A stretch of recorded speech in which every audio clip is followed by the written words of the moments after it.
ধরুন রুমে একটি মাত্র চেয়ার আছে। আপনি বসতে পারলে আমি বসতে পারবো না, আমি বসতে পারলে আপনি বসতে পারবেন না। এটিকেই যে লজিক গেট দিয়ে প্রকাশ করা যাবে তাকে নট গেট বলে। বসতে পারাকে যদি 1 দিয়ে প্রকাশ করা হয় তাহলে বসতে না পারাকে 0 দিয়ে প্রকাশ করতে হবে। অর্থাৎ নট গেটে ইনপুট 1 হলে আউটপুট 0 হবে, ইনপুট 0 হলে আউটপুট 1 হবে। বাইনারি সিস্টেমে 1 দ্বারা কারেন্ট আছে বোঝায়, 0 দ্বারা কারেন্ট নেই বোঝায়। এসব কিছু যদি মাথার উপর দিয়ে যায় তাহলে বলি কোনো চিন্তা করার দরকার নাই, ইনপুট কী হলে আউটপুট কী হবে সেটা মনে রাখাটাই আসল। পরীক্ষায় এতটুকুই আসবে। তাহলে প্রথমে মনে রাখুন, যদি নট গেটে ইনপুট 1 হয় আউটপুট 0 হবে, যদি ইনপুট 0 হয় আউটপুট 1 হবে। এখন ইনপুট যদি 2টা হয় তাহলে কিন্তু আপনি 2টা আউটপুট না বরং একটাই আউটপুট পাবেন। এখানে আছে লজিক গেটের বিষয়। একই ধরনের 2টা ইনপুটে বিভিন্ন লজিক গেটে বিভিন্ন রকম আউটপুট পাবেন। এখন আপনাকে 2টা শব্দ জানতে হবে, একটি হচ্ছে অর আরেকটি হচ্ছে অ্যান্ড। মনে রাখবেন অর অর্থ যোগ, অ্যান্ড অর্থ গুণ। আপনি খেয়াল করে দেখুন, ইনপুট 2টা হলে মোট 4 ধরনের ইনপুট সম্ভব, যেমন 0 0, 1 0, 0 1, 1 1। চলুন লজিক গেটে লজিক না খুঁজে জাস্ট মনে রাখি। 0 0 যোগ করলে কত হয়? 0। 0 0 গুণ করলে কত হয়? 0। 1 0 যোগ করলে কত হয়? 1। 1 0 গুণ করলে কত হয়? 0। 0 এবং 1 যোগ করলে কত হয়? 1। 0 এবং 1 গুণ করলে কত হয়? 0। 1 এবং 1 যোগ করলে কত হয়?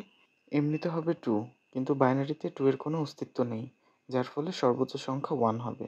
আবার 1 এবং 1 গুণ করলে 1 হবে। এই যে অর এবং অ্যান্ডের যে আউটপুটগুলো পেলেন, এখান থেকেই নর এবং ন্যান্ড গেটের আউটপুট পাওয়া যাবে। অরের উল্টা নর এবং অ্যান্ডের উল্টা ন্যান্ড।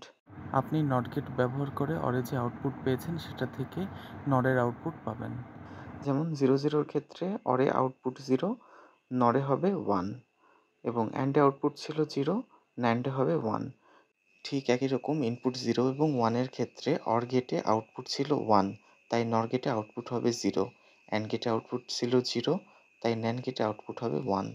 বাকি আছে 2টা gate, extended or gate, extended nor gate, যাকে আমরা যথাক্রমে XOR এবং XNOR দ্বারা প্রকাশ করি। 2টা ইনপুট একই হলে XOR গেটে 0 আউটপুট হবে, অর্থাৎ ইনপুট 0 0 অথবা 1 1 এর ক্ষেত্রে XOR গেটে আউটপুট 0, বাকি ক্ষেত্রে 1। XNOR গেটের আউটপুট XOR গেটের আউটপুটের উল্টো। তাহলে যে ক্ষেত্রে XOR গেটে আউটপুট 0 আসবে, XNOR এ সেটা 1 হবে, XOR এ যেটা 1 আসবে, XNOR এ সেটা 0 হবে।